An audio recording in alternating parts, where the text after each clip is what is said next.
Hi, I would like to show you how to edit our Gauges data charts, which are made for PowerPoint. So these kind of charts, which are made by combination of the graphics and data charts. So to unmodify, there are several types. One is this one. So this is actually the data chart in background with all the zones, and the pointer here needs to be done moved manually.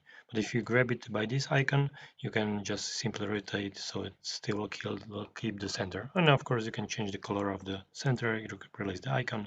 If you want to change the zones, just click with the right click on this chart, and it will open the window where you can change the zones. For example, I here put 10.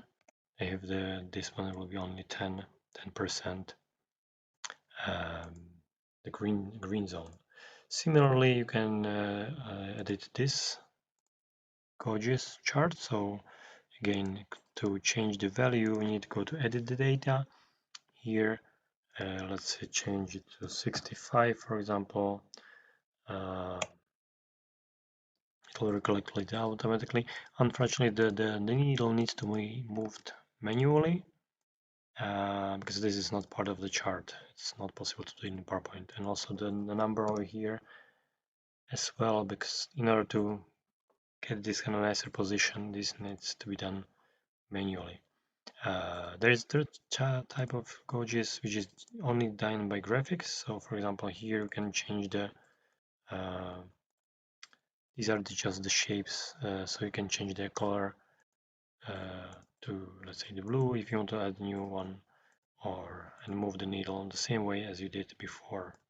So that's all about editing Gauges. It's not ideal, but the best way how to get a combination of graphics and also editability.